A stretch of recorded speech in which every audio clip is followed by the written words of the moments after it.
अच्छा, एक Canadian worker के साथ मेरी बात हुई तो मैंने उससे पूछा, मैंने कहा यार कितना आप मंथली अर्न कर लेते हो। उसने कहा यार अगर बिल्कुल ही छोटी जॉब की बात करें ना, छोटी से छोटी जॉब लाइक वेटर की जॉब करें, क्लीनर की जॉब करें, तो इसमें हम हर हफ्ते ना कुछ 800-900 कैनेडियन डॉलर। बिस्मिल्लाहिर्रहमानिर्रहीम, अस्सलाम वालेकुम। उम्मीद करता हूँ आप लोग ठीक होंगे। कनाडा का विज़िटर वीज़ा किस तरह हम हासिल कर सकते हैं, ये बहुत इंपॉर्टेंट वीडियो है जो आप देख रहे हैं। कनाडा का विज़िटर वीज़ा सिर्फ 4 डॉक्यूमेंट्स के ऊपर आपका परफॉर्म हो रहा है। आपका पासपोर्ट, आपका आईडी कार्ड, आपकी बैंक स्टेटमेंट और आपका cover letter with detailed travel plan, मतलब आपका पर्पस ऑफ ट्रैवल, जिसमें आपकी होटल टिकट बुकिंग भी आ जाएगी।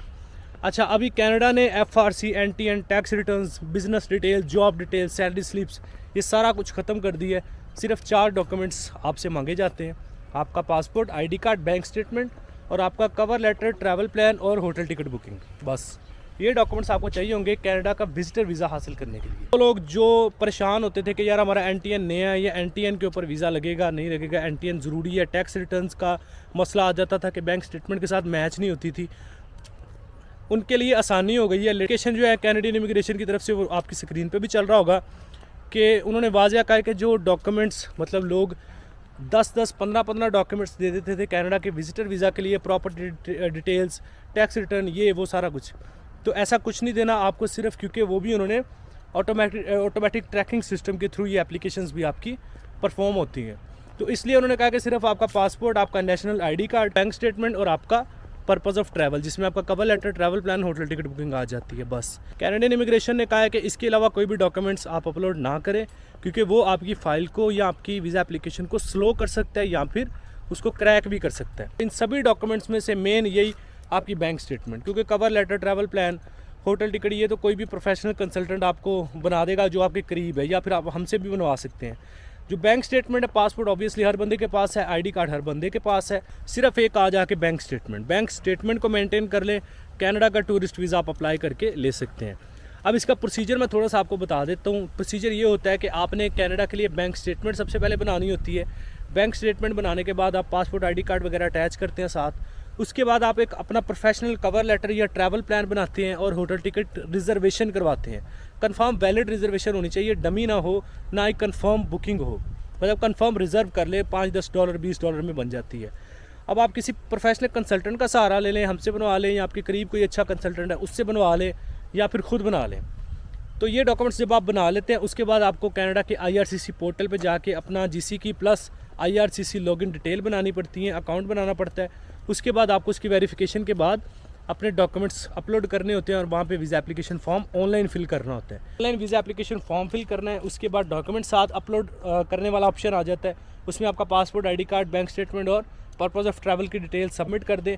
अच्छा, एक और ऑप्शन उसमें होता है एम्प्लॉयमेंट डिटेल। अब एम्प्लॉयमेंट डिटेल में उन्होंने टैब चेंज कर दिया है, उसमें आपको अपनी एम्प्लॉयमेंट डिटेल नहीं भेजनी, उसमें उस बंदे ने एम्प्लॉयमेंट डिटेल भेजनी है। अगर किसी बंदे को ऑफ़र लेटर आया हुआ है कनाडा से, वो अपनी जो एम्प्लॉयमेंट डिटेल उसमें डालेगा, मतलब ऑफ़र लेटर डालेगा, अपना पासपोर्ट डालेगा और उसका वर्क परमिट निकलेगा। वर्क परमिट की एप्लीकेशन भी आपकी ऑनलाइन इसी प्रोसीजर के ज़रिए हो रही है, ठीक है। तो ये एक अच्छा फ़िलहाल इनिशिएटिव है कैनेडियन इमिग्रेशन की तरफ से, क्योंकि लोगों को मतलब बहुत ज़्यादा डॉक्यूमेंटेशन करनी पड़ती थी, कई हफ्ते लग जाते थे। प्रॉपर्टी डिटेल, प्रॉपर्टी की अटेस्टेशन करवाओ, अटेस्ट करवाओ उन डॉक्यूमेंट्स को। टैक्स रिटर्न्स आपकी हैं, उसमें हमने मतलब FBR से रिलेटेड कोई इश्यूज़ होते हैं, लोगों ने अपनी जो टैक्स है वो कम शो किया होता था, इनकम कम शो की होती थी, वो भी आपकी रिजेक्शन का बायस बनती थी। तो ये सारी अब डॉक्यूमेंटेशन एक्सक्लूड हो चुकी है। अब जस्ट ये 4 डॉक्यूमेंट्स की बेस पे आपका कनाडा का विजिट वीज़ा परफॉर्म होगा। इसमें मेन यही है कि आपका सिर्फ बैंक स्टेटमेंट पे वीज़ा परफॉर्म होगा भाई। अब आपकी बाकी जो पासपोर्ट, आईडी कार्ड वगैरह तो मतलब सबके पास होते हैं, सिर्फ एक बैंक स्टेटमेंट ही आप समझिए कि सिर्फ एक ही डॉक्यूमेंट है जिसके ऊपर कनाडा का विजिटर वीज़ा आपको मिल सकता है।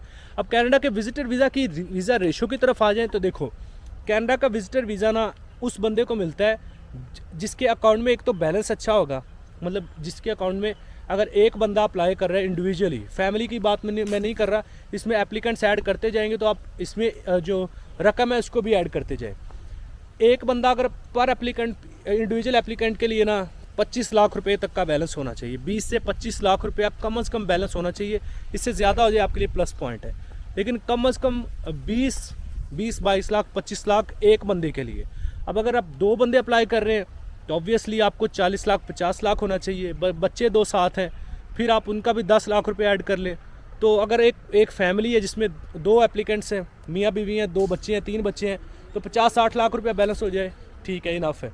तो 50-60 लाख रुपया बैलेंस हो जाए, इनफ है। और आपकी स्टेटमेंट मेंटेन होनी चाहिए, प्रॉपर मेंटेन होनी चाहिए, उसमें ट्रांसैक्शंस आपकी होनी चाहिए। ऐसा ना हो कि आपने मतलब किसी से पकड़ के अचानक पैसे रखवा लिए और बाद में आपने वीज़ा अप्लाई कर दिया। मतलब छोटी ट्रांसैक्शन भी होनी चाहिए, बड़ी ट्रांसैक्शंस भी होनी चाहिए, 1 लाख की, 2 लाख की, 3 लाख की, 50,000 की, 30,000 की। तो इसमें अब टेंशन ये नहीं है कि यार बिज़नेस हमें शो करना है, बड़ा या छोटा बिज़नेस शो करना है, या बिज़नेस के अकॉर्डिंग आपको स्टेटमेंट बनानी है, ये सीन नहीं है। अब सिर्फ ये है कि भाई आपने, ये सीन नहीं है, मतलब अभी सिर्फ ये सीन है कि आपने अपनी बैंक स्टेटमेंट को मेंटेन करना है। बैंक स्टेटमेंट, उसके अंदर ट्रांसैक्शंस ज़्यादा हो रही हैं, बड़ी कम हो रही हैं, ये डिपेंड करता है ऑब्वियसली, चाहे आपकी बिज़नेस डिटेल लग रही है नहीं लग रही। कुछ लोग सोचेंगे कि यार हमने कौन सा बिज़नेस के डॉक्यूमेंट्स लगाने हैं, तो मतलब बड़ी बड़ी अमाउंट शो कर देते हैं, नहीं, क्योंकि उसमें आपका लाइफस्टाइल भी आपने दिखाना होता है। वो लाइफस्टाइल आपका कैसे दिखता है कि अगर आपके अकाउंट में 20-25 लाख रुपये आ रहा है ना, तो उसमें से फिर 20,000 निकल रहा है, 50,000 निकल रहा है, छोटी अमाउंट्स निकल भी रही होती हैं आपके खर्चे की सूरत में। तो आपने बड़ी अमाउंट्स भी, बड़ी ट्रांसैक्शंस भी करनी है, छोटी ट्रांसैक्शंस भी करनी है। और आपकी बैंक स्टेटमेंट मेंटेन कर लें, सिर्फ एक ही डॉक्यूमेंट, कनाडा का विजिटर वीज़ा आपको मिल जाएगा। विजिटर वीज़ा की रेशो की बात करें, इस वक्त कनाडा के विजिटर वीज़ा की रेशो अच्छी है, बेटर है, मतलब मिल रहा है। ऐसा भी नहीं है कि हर किसी को मिल रहा है। अगर 10 एप्लीकेशन जा रही हैं तो 5-6 को तो मिल ही रहा है। अगर 5-6 का रिजेक्ट हो रहा है, 5-6 को मिल भी रहा है। और कनाडा का विजिटर वीज़ा अब लॉन्ग टर्म नहीं मिल रहा, जैसे पहले होता था, 5 साल का इशू हो गया, 7 साल का, 10 साल का। अभी इशू हो रहा है एक को 17 दिन का, 28 दिन का, 3 महीने का भी वीज़ा इशू हो रहा है।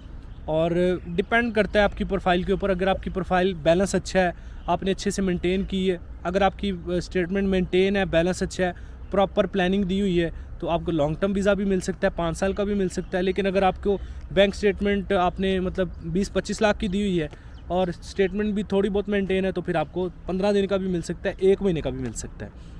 तो ये आपके लिए टेंशन होनी नहीं चाहिए भाई, आपने कौन सा वापस आना है। मतलब पाकिस्तान से 90% ऐसे लोग होते हैं जो वीज़ा अप्लाई करते हैं जिन्होंने वापस नहीं आना होता। मतलब वही होते हैं ना, 90% लोग इसी नज़र से जाते हैं कि यार, इसी नज़रिए से जाते हैं कि कनाडा जाना है विज़िटर वीज़ा लेके और वहाँ पे जाके रफू चक्कर हो जाना है। तो आपको मतलब इस चीज़ की टेंशन लेने की ज़रूरत ही नहीं है कि कनाडा का विज़िटर वीज़ा मिलेगा, मतलब कनाडा का विज़िटर वीज़ा 15 दिन का मिलेगा या 1 महीने का मिलेगा। इस चीज़ की आपको टेंशन होनी नहीं चाहिए, क्योंकि आपने कौन सा वापस आना है। आपको 5 साल का मिला, आपको 10 दिन का मिला, आपको 5 दिन का मिला, आपको 1 दिन का मिला, आपने जाना, वापस नहीं आना, असाइलम क्लेम करना है या जो भी आपने प्रायोरिटी है आपकी। तो ये सारी अपडेट थी कनाडा के विजिटर वीज़ा को। मैंने प्रोसीजर भी आपको थोड़ा सा बता दिया है, और मैंने आपको एक अपडेट थी वो भी बता दी है कि अब आपको स्टेटमेंट ही चाहिए मेन, बाकी तो डॉक्यूमेंट्स, पासपोर्ट, आईडी सबके पास होते हैं। ट्रैवल प्लानिंग किसी भी एक प्रोफेशनल कंसल्टेंट को बोल दें, वो आपको बना देगा। सिर्फ बैंक स्टेटमेंट की ज़रूरत है और कोई भी डॉक्यूमेंट नहीं लग रहा। अच्छा, एक कैनेडियन वर्कर के साथ मेरी बात हुई, तो मैंने उससे पूछा, मैंने कहा यार कितना आप मंथली अर्न कर लेते हो। उसने कहा यार अगर बिल्कुल ही छोटी जॉब की बात करें ना, छोटी से छोटी जॉब लाइक वेटर की जॉब करें, क्लीनर की जॉब करें, तो इसमें हम हर हफ्ते ना कुछ 800-900 कैनेडियन डॉलर हम निकाल लेते हैं, तो टिप शिप मिला के। तो मैं कहा यार ये तो बड़ी अच्छी खासी अमाउंट बन जाती है। तो उसने कहा कि यार हम ना कोई 3,000, उसने कहा अमेरिकन डॉलर 1 महीने का हम कमा लेते हैं छोटी से छोटी जॉब में कनाडा में। और उसमें से हम एक्सपेंस भी अगर देखें तो वहाँ से एक्सपेंस हमारा निकल जाता है 700-800 डॉलर, बाकी 2,000 डॉलर हमारा बच जाता है, सेविंग हो जाती है जो हम अपने घर भेज देते हैं वापस। बाकी जॉब की बात करें, हर किस्म की जॉब कनाडा में मौजूद है, ट्रक ड्राइवर की। उम्मीद है कि यार ये मैंने छोटी सी अपडेट भी बता दी, सैलरी भी बता दी, प्रोसीजर भी बता दिया, और एक अच्छी न्यूज़ है आपके लिए, इससे फ़ायदा उठाइएगा। वीडियो पसंद आई है, कुछ नया सीखने को मिला तो लाइक करें, चैनल पे पहली दफ़ा है एवरी यूट्यूब चैनल को सब्सक्राइब करें, बेल आइकन प्रेस करें। अपना बहुत सारा ख्याल रखें, मिलते हैं नेक्स्ट वीडियो में। टेक केयर, अल्लाह हाफिज़।